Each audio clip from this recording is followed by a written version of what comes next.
Kung marirecall nyo, ay aking ibinahagi ang kahalagahan ng ating buhay.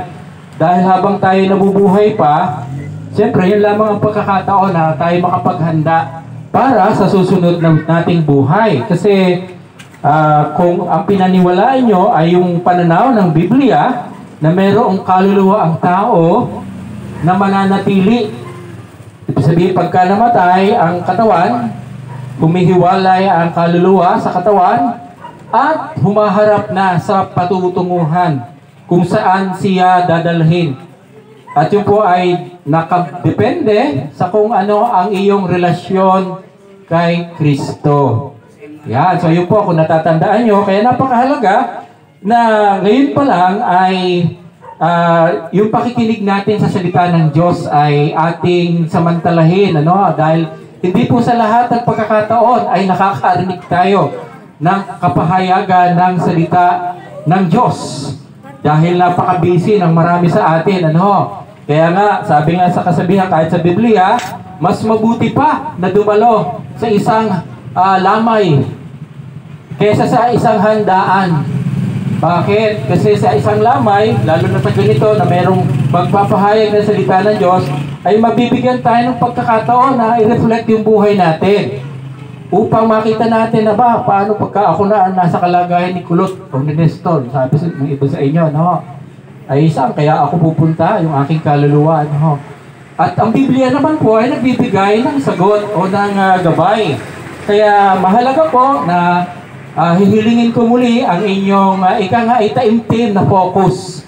Kung ngayon lamang, hindi natin alam kung baka ngayon yun na lamang din ako maririnig magsalita, ay mas mahalaga po na kahit sa ilang sandali man lang, ay ibigay niyo po sa akin ang inyong mga pandinig at yung buong pusong pag-unawa para sa aking mga sasabihin. Dahil ito po ay aking isang hinihiling din sa Diyos na kahit sa ganitong paraan man lang, ay makapagbahagi ako sa aking mga kamag-anak, hindi lamang kundi sa iba pong mga nakilala ko dati, na sa akin po ay mahalaga sa akin ang inyong buhay, at ang inyong patutunguhan din. Kung ano po yung aking natuklasan at nalaman, ay gusto ko rin naman na ibahagi sa inyo bilang aking pong pagpapahayag ng aking malasakit din po sa inyong kalagayang espiritual. Kaya hoping na pag inyo pong ibibigay sa akin ang inyong taimtim na pagdinig. Ngayon po ay ang nais ko pong basahin, nakikita nyo po sa kopya nyo, ay mula naman po sa aklat ng Hebreo. Una, may 2 talata po dyan.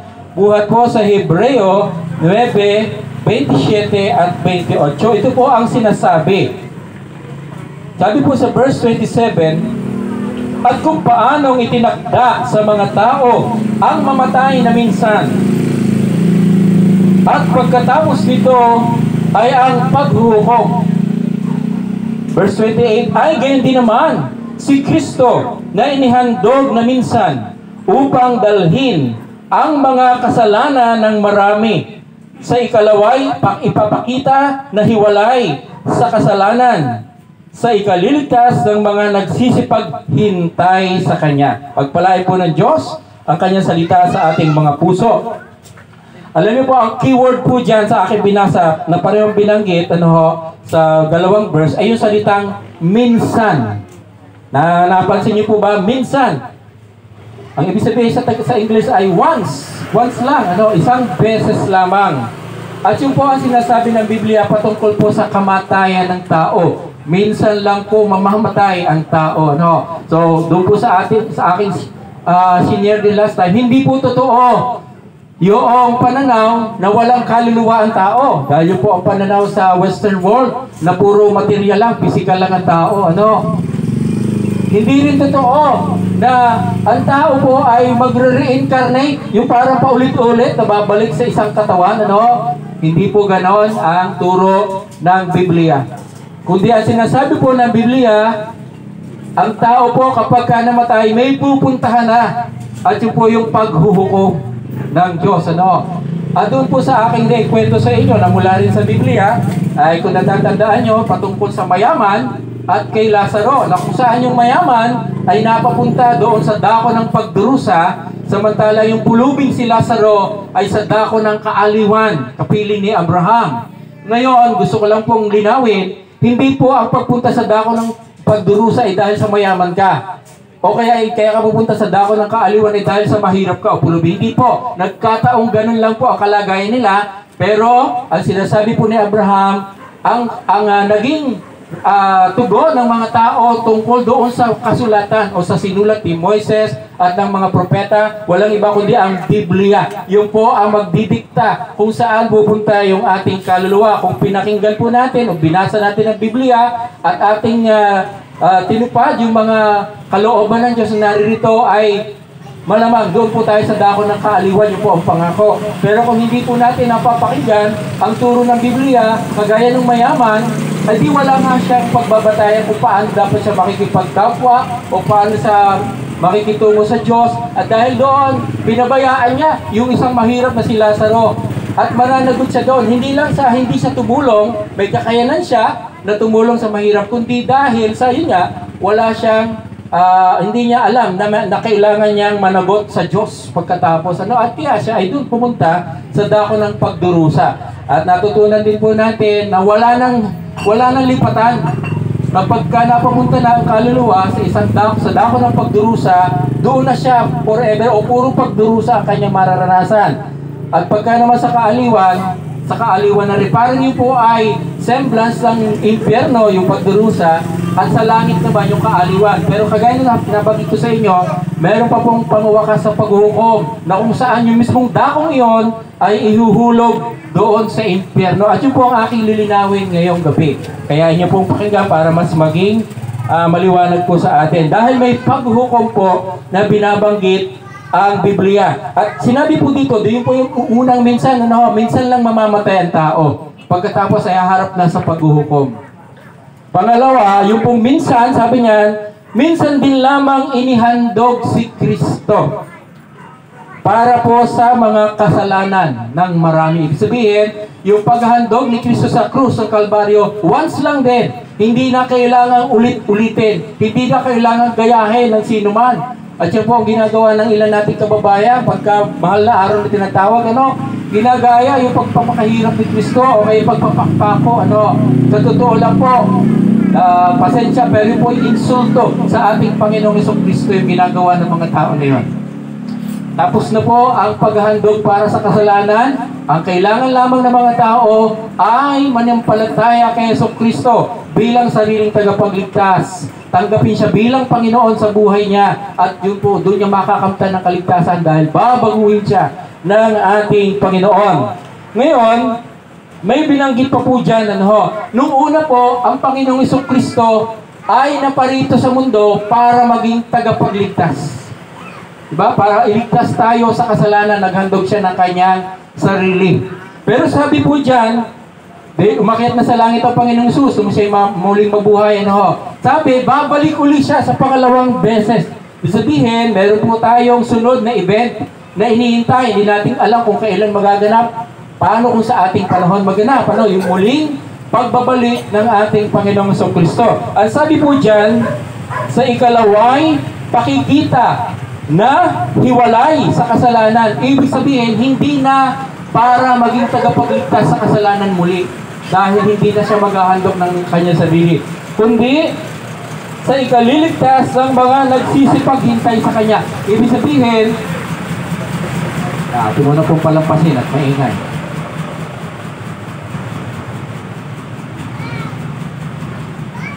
Okay, so ibig sabihin sa muling pagbabalik ng Panginoong Hesus, ay para naman kuhanin na niya yung mga sumasampalataya sa Kanya, sa Kanyang ginawang paghahandog, at kukunin na sila. Yung iba, yung po ay huhukuman.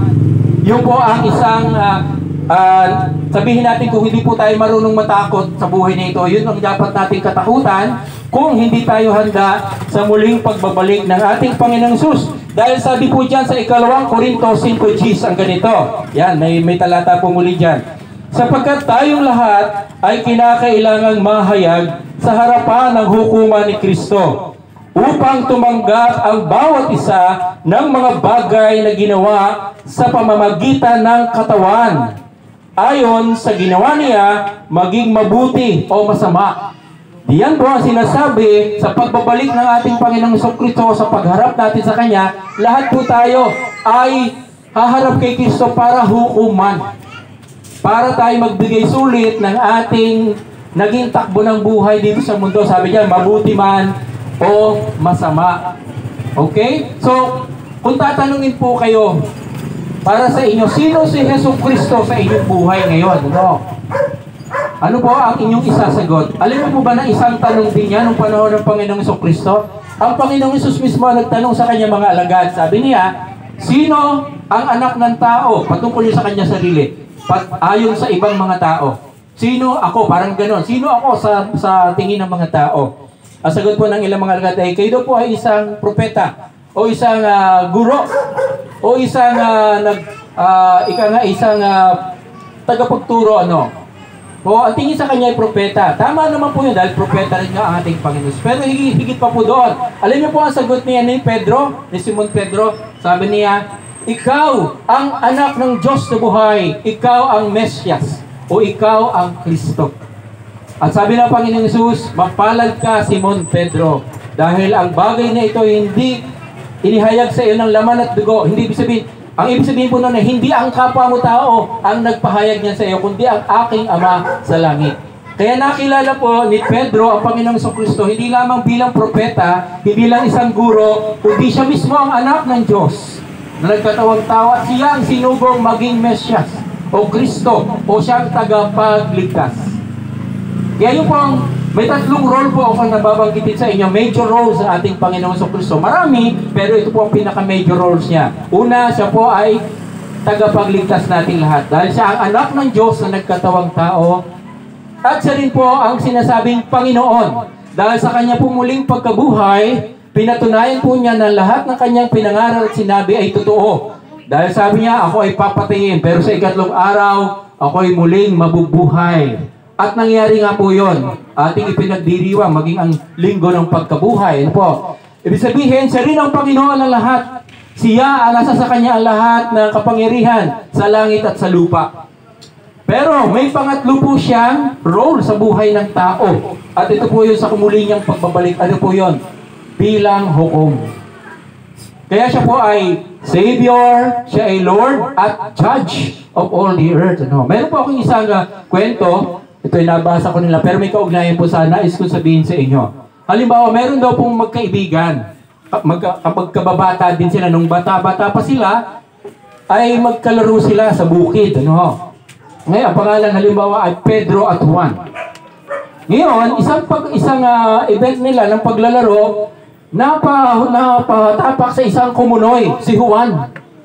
At alam natin ang kumunoy, marahil, unti-unti siyang lumulubog, pero tumawag siya kay Pedro. Halos mga kalahati na siya. Sabi, Pedro, tulungan mo ako.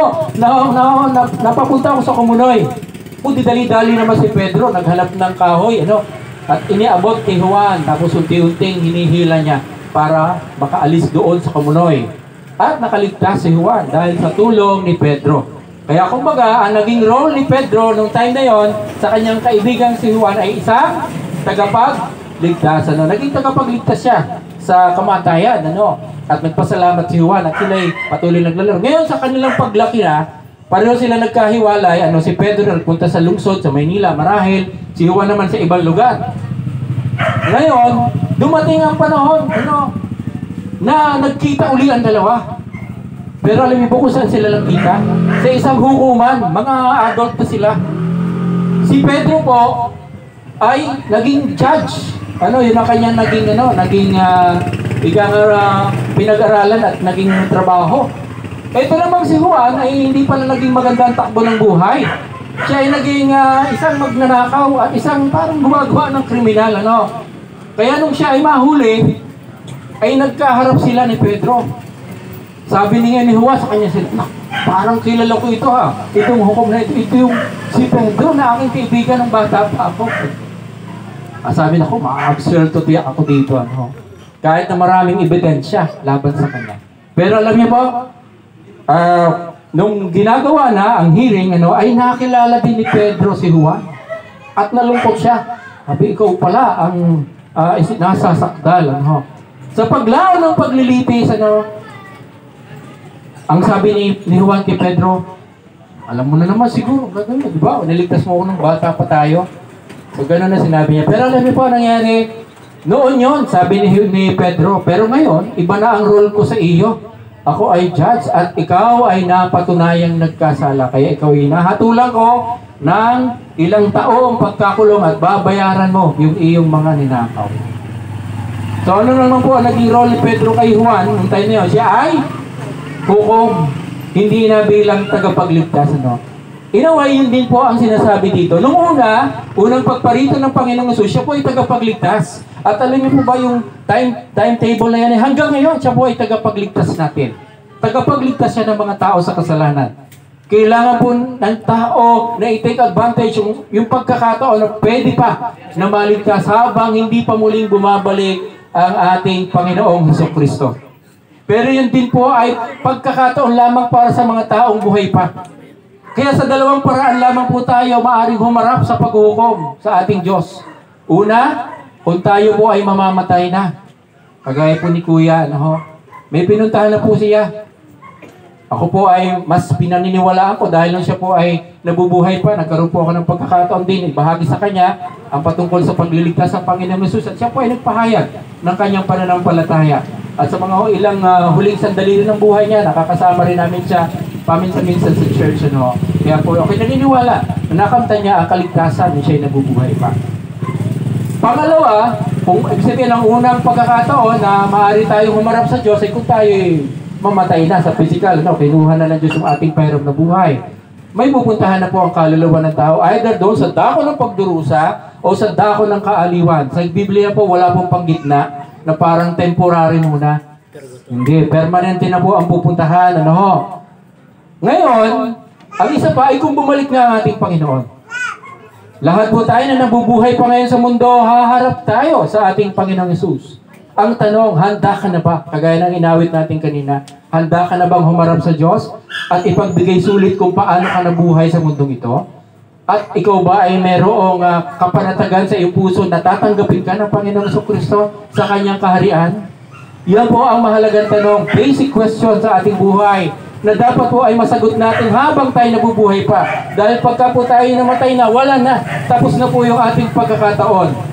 Kaya po itong mga ganitong sandali ay napakahalaga para po ating seryosong tingnan ang ating sariling kalagayan. Paano kung tayo na ang darating ang kamatayan at haharap tayo sa ating Diyos? Ano ang pupuntahan ng ating kaluluwa? Parang sobra namang kahila-hilakbot na mahirap na nga tayo sa mundong ito, ay sa susunod ay pagdurusa pa ang pupuntahan. Di mo ba? Ayaw natin noon.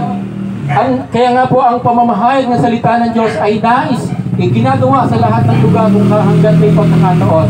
Para po ang bawat isa sa atin ay magkaroon tayo ng gabay kung paano tayo matatanggap ng Diyos sa kanyang kaharian sa langit. At nabanggit ko na po yung last time, babanggitin ko muli. Depende po yan sa iyong relasyon ngayon kay Kristo. Sino siya sa iyong buhay? Hindi lamang po sa kung ano ang pagkaalam mo sa Kanya, kundi sa iyong personal na takbo ng buhay. Siya ba talaga ang iyong tagapagligtas? Siya ba ang Panginoon na sinusunod mo sa iyong buhay? At alam mo ba na siya rin ang maghuhukom sa iyo pagdating ng araw sa pagbabalik niya? Ngayon, babasahin ko po. May ilan pa pong mga talata dyan sa inyo. Medyo maliliit na lang dahil mahaba-haba ng konti. Mula po sa aklat ng Apokalipsis o pahayag o Revelation. Ito po yung huling aklat sa Bible. Verses 11 to 15. Ito po yung magiging picture na pinakita kay Apostle John ng araw ng sinabihin natin final judgment ng Diyos. Na kung saan ay dito po lahat ng tao ay haharap sa Diyos. Ay bismillah, lahat ng tao ay mga patay na sa panahon yon. Verse 11. Sabi po doon, sundan niyo po habang aking binabasa. At nakita ko ang isang malaking luklukang maputi. Sabihin, tronong maputi. At ang nakaluklok doon, nasa kanyang harapan, ang lupa at ang langit ay tumakas at walang nasumpungang kalalagyan nila. Take note po, ito po ay future na sinasabi ni Juan na sa panahon yun po, maglalaho na ang lahat ng ating nakikita. Itong lupa at langit, yung mga nakikita natin sa ang araw, ang buwan, mga bituin, lahat pong yan ay maglalaho na. Dahil tutupukin po ng Diyos ang lahat ng bagay sa kanyang pagbabalik. Ngayon, kaya nga sabi niya, tumakas na ang langit at ang lupa. At nakita ko ang mga patay. Yun po, lahat na po yun ng tao. Lahat ang mga patay, malalaki at maliliit, na nangakatayo sa harapan ng luklukan o doon sa trono, at nangabuksan ang mga aklat. At nabuksan ang ibang aklat, na siyang aklat ng buhay. At ang mga patay ay hinatulan ayon sa mga bagay na nasusulat sa mga aklat, ayon sa kanilang mga gawa. At ibinigay ng dagat ang mga patay na nasa kanya, at ibinigay ng kamatayan at ng Hades ang mga patay na nasa kanila, at sila'y hinatulan bawat isa ayon sa kanya-kanyang mga gawa. At ang kamatayan at ang Hades ay ibinulit sa dagat-dagatang apoy. Ito ang ikalawang kamatayan. Sa makatuwid ay ang dagat-dagatang apoy. At kung ang sinuman ay hindi nasumpungang nakasulat sa aklat ng buhay, ay ibinulid sa dagat-dagatang apoy. Ito po mga kaibigan, mga tagapakinig, ang isa sa mga masasabi nating pagpapakita ng mangyayari sa hinaharap. Di po ba? Sa mga pelikula po ay minsan ang mga tema ay mga time machine na pupunta sa nakaraan o kaya sa hinaharap. Pero lahat po yun ay imahinasyon lang ng tao. Pero ito pong sinabi ng Biblia, ito po ang totoong magaganap dahil ito ang sinabi ng Diyos. Na darating po ang sandali, lahat po tayo haharap sa hukuman ng Diyos. Sa panahon na tayo po lahat ay puro kaluluwa. Ngayon, ang sinabi po doon, kung nyo napansin, malalaki, maliliit, kahit mga batang matanda, dakila o hamak, lahat po ng klase ng tao ay haharap na sa Diyos sa panahong yon. Dahil araw na po yon ng paghuhukom ng Diyos. At sinabi po doon, binuksan ang mga aklat. At napakarami pong aklat. Sa aking pong tingin, bawat isa po sa atin ay may aklat nakatapat doon. Isabihin yung mga aklat na yon, yung po yung record natin ng ating buhay na ginawa dito, mabuti man o masama. Di po ba? Siguro, ang dami, sa ating mga computer, ang daming paglalagyan ng memory, di po ba? Mga ating mga data. Pero alam niyo po ba na sa langit pala, ay mayroong sariling memory. Storage ang Diyos. At ang nakalaman po doon, ay bawat isa sa atin ay yung ating takbo ng buhay. Nung tayo nabubuhay pa. Mabuti o masama, Marahil iniisip ko, ganito. Kung imagine natin yung panahong yon, para bang tayo nasa kalawakan, at nakaharap tayo sa trono ng Diyos, siya ang nasa gitna, at parang may isang malaking sinihan, o baga parang isang sa kalawakan, at doon po bawat isa sa atin ay haharap sa Kanya, na parang ipakikita doon sa palabas, yung naging buhay natin, pamula nung tayo magkamuwang, nung bata pa tayo, at kung ano ang mga ginagawa natin, lahat ng sikreto natin, maaari pong ipakita doon. Aba, sabi ng pastor, bakit mo naman sinasabi yan? Kasi po yun yung sinasabi sa Biblia, wala pong lihim na hindi mabubunyag. At marahil po, kaya yun ang iniisip ko, para po maipakita sa lahat na ang Diyos ay makatarungan sa kanyang paghatol sa bawat tao, sa bawat isa sa atin. Makikita po doon ang lahat ng mabubuti nating ginawa, pero makikita rin din po doon ang lahat ng kapalpakan o kasalanan o masasamang bagay na ginagawa natin nung tayo nabubuhay pa. Kahit po yun ay naliliit sa kapwa-tao natin, sikreto sa kanila yung ating mga ginagawa, pero sa Diyos po, yun po ay hayag na hayag. At maaari nga pong doon sa panahon yun, ay makikita ng lahat ng tao sa mundo yung ginawa ng bawat isa sa atin. Dahil yun po ang pagpapakita ng Diyos kung gaano siya makatarungan o Diyos sa paghatol sa isang tao, kung dapat sa impyerno o sa langit. Naisip niyo po ba yung panahon yun? Na lahat po tayo ay mahahayag sa ating mga ginagawa. Yan po sinasabi ng salita ng Diyos. Hindi ko po gawa-gawa. Ayan, Ngayon, yung bawat isa ay may aklat. Sabi po doon, ang bawat isa ay hinatulan ayon sa nakasulat sa mga aklat. Alam niyo po kung kung ako ang tatanungin niyo, kung ang magiging batayan lamang ng Diyos sa paghatol sa bawat isa sa atin, yun na ating record ng buhay, mabuti pa naman masama, lahat po tayo ay pupunta sa impyerno. Bakit? Dahil lahat po tayo nagkasala. Di po ba? Sino po sa ating magpagsababa kung hindi pa nagkakasala, Pastor? Kailan man ba hindi tayo nakapagsinungaling? o kaya nakapag-isip ng masama, ayan lang, lahat po yan ay kasalanan sa harapan ng Diyos. Ano? Yung kahit hindi tayo nakapatay, hindi tayo nangalunya, pero tayo nag-imbot sa kapwa, tayo ay nagsinungaling. Tayo ay nag-iisip ng masama. Sabi nga ng Panginoon Jesus, yung mag-isip ka lang ng masama sa iyong kapwa, para mo na rin siyang pinapatay. Ang isa daw lalaki na tumingin sa isang babae na mahalay, ay nagkakasala ng pangangalunya sa kanyang puso. Pero ngayon po, kahit po mga babae ay tumitingin din, maaari din tumingin sa mga lalaki o kapwa babae na mahalay. At yun po ay kasalanan sa harapan ng Diyos. Nagkakasala na tayo sa ating puso kahit hindi pa natin ginagawa.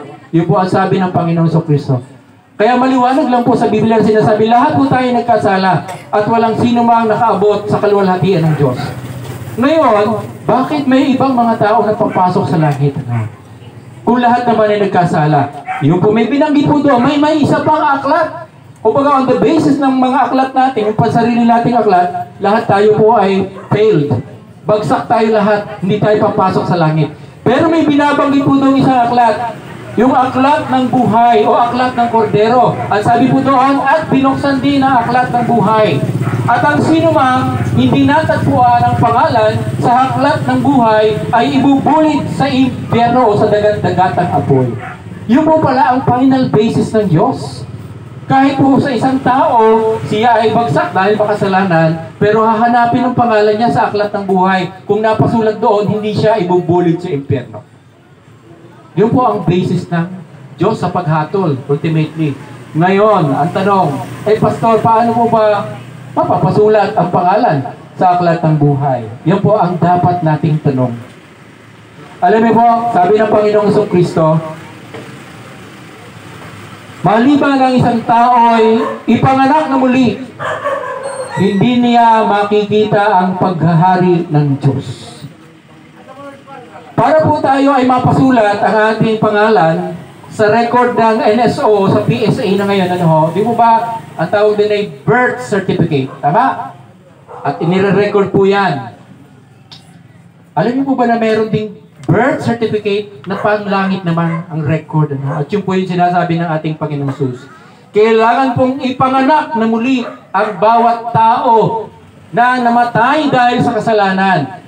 Last time, nabanggit ko po, ang tao po ay namatay. Pamula nung magkasala si Adan at si Eva, sila po ay namatay sa relasyon nila sa Diyos. Kahit hindi pa sa physical, pero yung relasyon nila sa Diyos ay patay dahil sa kanilang pagkakasala. At ang mga sumunod pang mga naging anak nila, lahat ng mga tao ay nakakumit din ng sariling kasalanan. Kaya kahit tayo buhay sa physical ngayon, kung tayo po ay hindi pa nakaranas ng pagliligtas ng Diyos, tayo po ay patay sa kanyang tingin. Patay ang sino mang hindi pa tumatanggap ng pagliligtas ni Kristo. At kung patay sa harapan ng Diyos, hindi papasok sa langit. Kailangan pong muling mabuhay in the sense sa kanyang spiritual na relasyon sa Diyos. Hindi po physical ang sinasabing muling, pag muling kapanganakan ng Panginoong Jesus. Tinanong nga siya nung kanyang kaharap na saserdo, na pariseo o leader sa relihiyon, sabi, paano ba makakabalik pa ba muli ang isang tao sa sinapupunan ng kanyang ina para muling ipanganak? So, nasa isip ni Nicodemo po ang pangalan ng leader na yun, ay parang physical birth. Hindi po. Ang sinasabi po na muling kapanganakan ay spiritual. Ito po yung muling pagbabalik ng relasyong naputol sa Diyos. Naputol po yan dahil sa kasalanan. No? Magkasala si Adan at si Eva, at sa ating po sariling kasalanan, napuputol yung ating relasyon sa Diyos. At ang tanging paraan po na sinasabi ng Biblia para muling mapabalik yan, ay ang ating relasyon, pagkakaroon ng relasyon kay Jesucristo na ating tagapagligtas at Panginoon. Siya po ang may sabi, ako ang daan, ang katotohanan, at ang buhay. Walang makaparoon sa Ama sa langit, kundi sa pamamagitan ko. Naman po ay maliwanag po yun, Hindi po sinabi ng ating Panginoong Jesus na ako'y isa sa mga daan. Hindi, kinlaim lang po niya na siya mismo ang daan, walang iba. Kaya masasabi po natin na sa dami po na relihiyon sa mundo, milyon ang relihiyon sa mundo. Kahit po isa doon ay walang paraan papunta sa langit. Ang itinatagpo ng ating Panginoong Kristo na siya'y maparito sa lupa ay hindi relihiyon, kundi relasyon sa tao. Pagkakaroon ng tamang relasyon sa Diyos ang itinatag ng ating Panginoong Jesus. Kahit po tayo magpamiyembro sa maraming relihiyon na alam natin, pero kung wala kang relasyon kay Kristo, hindi ka rin papasok sa langit. sa halip ay sa impyerno ang punta. Yun po ang maliwanag na turo ng Biblia. Tanging sa ginawa lamang ni Jesucristo doon sa krus ng Kalbaryo, sa kanyang pag-aalay ng kanyang buhay at pagdanak ng kanyang dugo, yun lamang po ang paraan para tayo mapatawad sa ating mga kasalanan. Kaya siya po ang tinatawag na Kordero ng Diyos na nag-aalis ng kasalanan ng sanlibutan. Siya po ang ating tagapagligtas. Kaya mga tagapakinig, mga kaibigan, ito lamang po ang pagkakataon natin. Hindi po natin alam ang bukas kung tayo ba'y buhay pa. Kaya kung maliwanag sa iyo itong kapahayagang ito, seryosohin mo ang iyong relasyon sa ating Panginoong Hesus. Ano man ang iyong nagawa sa buhay na ito, ang tingin mo man sa iyo parang hindi ka karapat-dapat, hindi pumasok sa simbahan dahil sabi mo kung baka ako'y masunog dahil sa dami kong ginawang kasalanan. Hindi po totoo yun, Lahat po tayo ay maaaring mapatawad ng Diyos. Kahit po gaano kasalanan ng atin ang nagawa, maaari po tayong baguhin ng ating Panginoon. Ang kailangan lamang sumampalataya ka na si Jesucristo ang iyong tagapagligtas at nais mong siya ang gawing Panginoon sa iyong buhay. Susundin mo na siya. Pagsisisihan ng mga kasalanan, tatalikuran nito at bibigyan ng pagkakataon ng Panginoong Hesus na magturo sa iyo sa pamamagitan ng kanyang mga salita. Noong ako ay 17 years old, binata pa po ako noon, prior to that, ang tingin ko po sa akin sarili ay mabait. Parang gano'n din naman, tingin ng iba, Kasi ang tingin ko, hindi naman ako nang-aaway ng kapwa, hindi naman ako nakukulong, hindi naman ako drug addict, o ano pa. So ang tingin ko, baka ang aking kabaitan ay magiging paraan ko na para ako papasukin na rin ng Diyos sa langit. Kahit alam kong okay nakakagawa din ng mga kasalanan. Nakakapagsinungaling noon, nakakapagupit noon, Pero, hindi po pala yon ang paraan. Bagamat tamang gawin po na tayo magpakabait, tamang gawin po na tayo tumulong sa kapwa, tama na tayo magsimba, pero hindi po yun ang paraan para mapatawad tayo ng Diyos sa ating kasalanan. Dahil isa lamang po ang paraan para tayo mapatawad, yung ginawang handog ni Kristo doon sa krus ng Kalbaryo. Yun lamang po ang naging pampalubag loob sa ating Diyos para yung kanyang galit sa kasalanan ng tao ay mawala. Pero yun po ay may kondisyon. Sabi po sa Biblia, gayon na lamang ang pag-ibig ng Diyos sa sanlibutan. Ibinigay niya ang kanyang buktong na anak, si Jesucristo, upang kung sino man sa kanya ay sumampalataya ay hindi na mapahama sa impyerno, kundi magkaroon ng buhay na walang hanggan. Yun po yung bagong relasyon na ibibigay ng Panginoong Hesus sa sino man sa kanya ay tunay na sasampalataya. Ngayon, maaaring tanong mo, Pastor, paano ba ibig sabihin ng pagsampalataya? Pagka po sinabing tayo na nananampalataya ng tunay sa Diyos, parang halimbawa, ako po ay may susi, marami po itong susi na hawak ko. Pero isa lamang po dito ang makapagpapaandar ng e-bike. Dahil isa lamang ang pwede doon, hindi yung ibang mga susi. Parang ganoon din po sa ating pananampalataya. Marami hong tao nagsasabi, ako naman ay naniniwala sa Diyos, na may Diyos, So parang pananampalataya din. Okay, tama po yun, Pero alam niyo po ba sabi rin sa Biblia, kahit ang diablo naniniwala na may Diyos, nanginginig pa sa takot, Pero hindi po pupunta yon sa langit. Kasi ang pananampalataya o paniniwala ng diablo ay sa isip lamang. Parang ganoon din po, marami ng tao ay, okay, may Diyos, pero wala sa puso niya ang pananampalataya. Ang pananampalataya po yun ay tinatawag na mental faith lang, mental assent. Ang tunay na pananampalataya po makapagliligtas o makapagdadala sa atin sa langit, yung pananampalataya kay Jesucristo bilang tagapagligtas at Panginoon. Dati po nga ang aking inaasahan na aking tagapagligtas ay yung aking kabaitan. Doon ako nananampalataya, parang yun yung isang susi na akala ko magpapaandar. Pero hindi pala yon. May tamang pananampalataya po yun para tayo tanggapin ng Diyos sa langit. At yun po yung paglalagak, paglilipat ng ating tiwala kay Jesucristo lamang bilang ating tagapagligtas at Panginoon ng buhay. Hindi po doon sa ating kabaitan, hindi po sa ating pagsisimba o anumang mabubuting ginagawa natin, kundi tanging sa ginawa lamang ni Jesucristo. At siya po ay dapat nating tanggapin na tagapagligtas at Panginoon ng ating buhay. Dahil pagdating ng araw, ang pagbabalik niya ay bilang hukom upang hindi tayo makasama sa kanyang mga hukuman sa impyerno. Nawa po ay malinaw ang mga bagay na ito sa bawat isa. Ito ay aking panalangin matagal na kahit sa ganito na nga lang na pangyayari ay makapagbahagi ako sa aking mga kamag-anak, mga kaglala, di ba pa, at kung sino man na naririto. Dahil yun po ang pinakamahalagang desisyon na magagawa ng isang tao sa kanyang buhay. Hindi po natin alam ang mga nangyayari pa sa mundo. Napakaraming namamatay araw-araw. Pero ngayon po, binibigyan pa tayo ng pagkakataon ng Diyos na ituwid na ang ating relasyon sa Kanya, na magbigay tayo ng seryosong pagtingin sa Kanya. At kahit sa ganitong mga panahon ay makarinig tayo ng Kanyang salita. So dito po ako magtatapos sa isang illustration. Meron daw pong noong panahon ng World War II ay sa isa pong camp ng mga lumalaban doon sa mga sabi nating kalaban.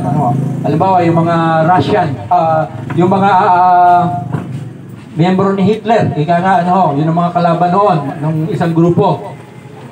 Ngayon sa isang kampo po, mayroong isang kapitan, mataas ang katuulan, at kasama nila yung mga pamilya nila doon, pati mga sundalo, kasi nga dahil sa gera, sa isang kampo. Ngayon, siya po ay, na may nag-report sa kanya isang soldier, sabi niya, Kapitan, hirap na nga po tayo sa supply ng pagkain, pero mayroon pong mga nagnanakaw ng pagkain. Aba, sabi ng kapitan, ano ba yan? Hanapin niyo yan. At pagka nakita, harap sa akin, ating parurusahan sa harap ng karamihan kung sino man ang gumagawa niyan.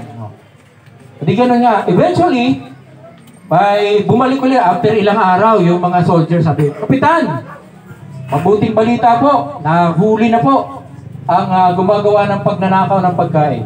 Aba, kailangan na nating parusahan niya. Harap niyo sa akin, kaya sabi, may masamang balita din po. Ano yung masamang balita? Ang masamang balita po ay ang inyo pong ina ang nagnanakaw. Wow, yun ang problema.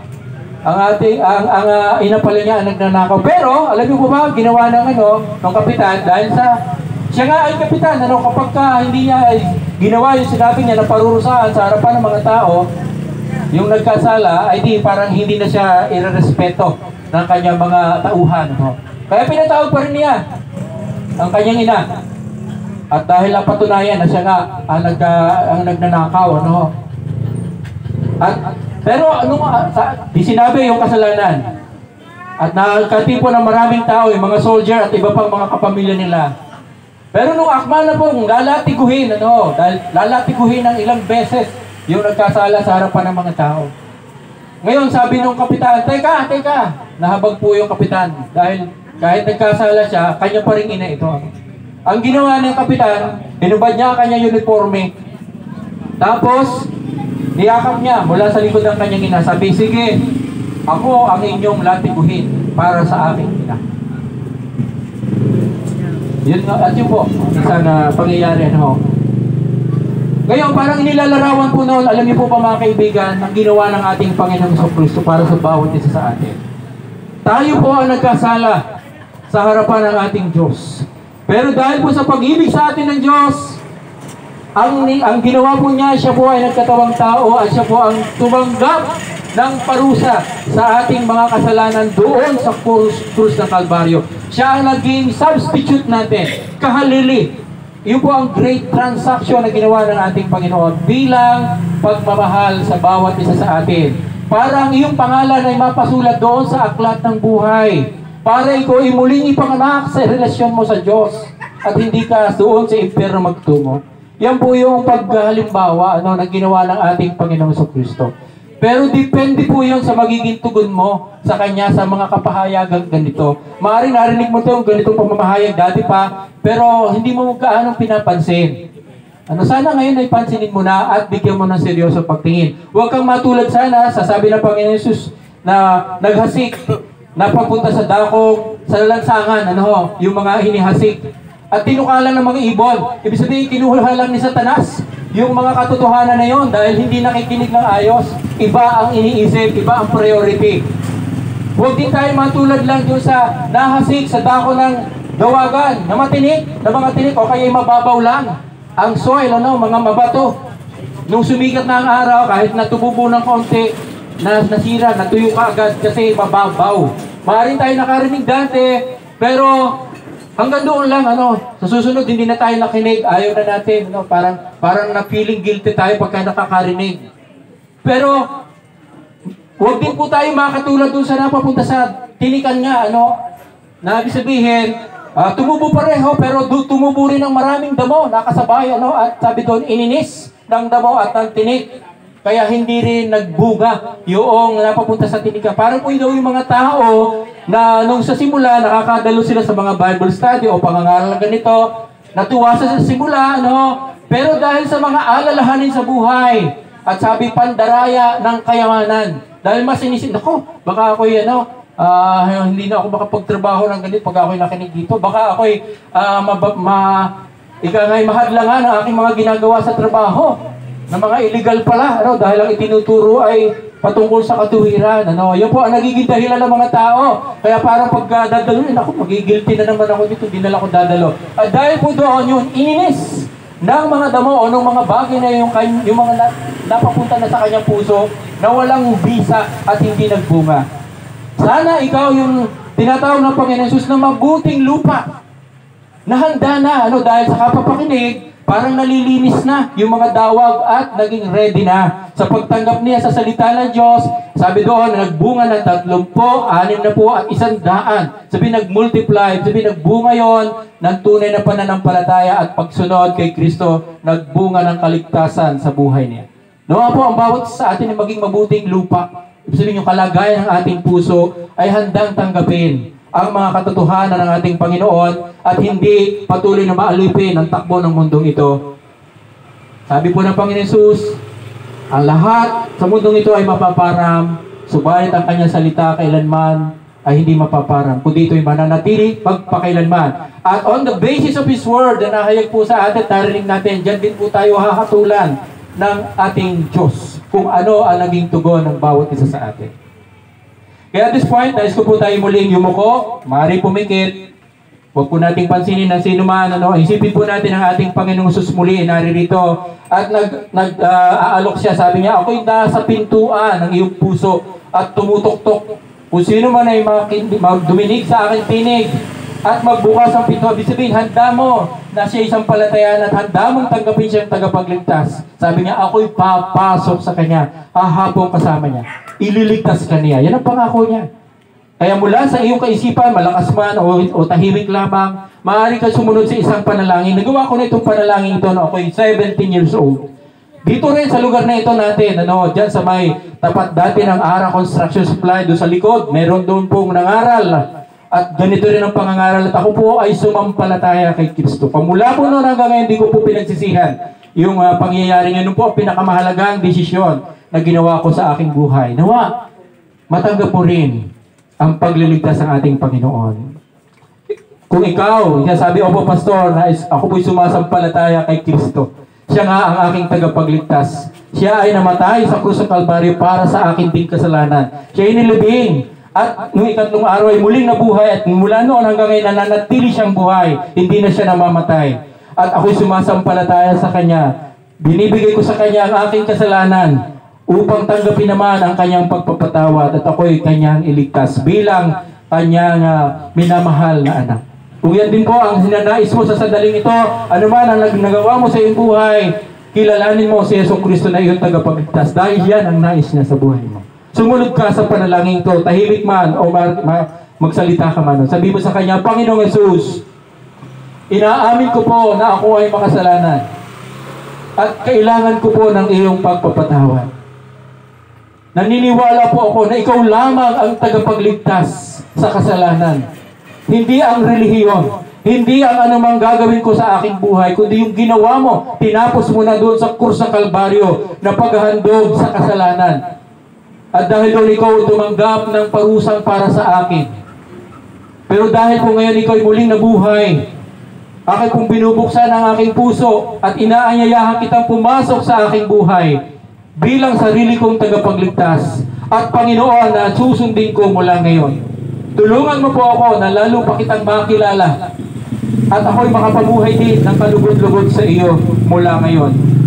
Salamat po sa iyong pagliligtas. Salamat po sa kapatawaran ng aking kasalanan. Salamat po sa pag-ibig mo sa akin na walang katulad. At salamat po dahil sa pagdating ng araw na ikay muling babalik, hindi na ako matatakot sa pagharap sa iyo, kundi ako ay may kapanatagan na ako'y tatanggapin mo bilang iyong iniligtas. Salamat po. Ito pong aking dalangin in your name. Amen. Ako na lamang po muli ang mananalangin. Aming Diyos, o Panginoong Jesucristo, ikaw po ang nakababatid. Kung merong isa o dalawa o higit pa sa nagpagkakatipong ito ang talagang nanalangin ng pananampalataya sa iyo bilang sariling tagapagligtas. Dalangin ko po na iyo pong patunayan sa Kanya na ang nananampalataya, nagtitiwala sa iyo, hindi mapapahiya, kundi pinatawad mo na ang kasalanan at binibigyan mo ng bagong buhay at muling isinilang. At ang pangalan ay isinulat na dyan sa aklat ng buhay sa langit. At sa pagdating ng araw ng pag-uukom, ayon ang kaligtasan. Kahit marami kami nagawang kasalanan, pero dahil kami tumanggap sa iyo bilang aming tagapagligtas, binura mo na ang aming mga kasalanan at binigyan mo kami ng panibagong takbo ng buhay mula sa oras nito. Dalangin ko rin po yung iba pa marahil hindi pa rin nila naglubos sa naunawaan o hindi pa sila nagpasya para sa kanilang buhay ngayong gabi. Nawa po hindi matapos ang gabi ito at sila rin ay mananalangin sa iyo sa kanilang pag-iisa at talagang kakausapin ka nila at ikaw ay tatanggapin din bilang sariling tagapagligtas at Panginoon ng kanilang buhay. Salamat po sa pagkakataong ito na kahit sa kamatayan o sa burol ng aking kapatid ay nahayag ang iyong mensahe ng pagliligtas at ng mga katotohanan at pag-asa sa bawat isa. Ito po ang aming dalangin at pasasalamat sa iyo sa pangalan mo, aming Panginoong Hesus. Amen. Salamat po sa inyong pakikinig. Awitin po natin ang huling awit. Yan, kailan pa? Patuloy po na paalala sa atin na habang may pagkakataon po tayo ay lumapit na tayo sa ating Panginoong Jesucristo. Kailan pa?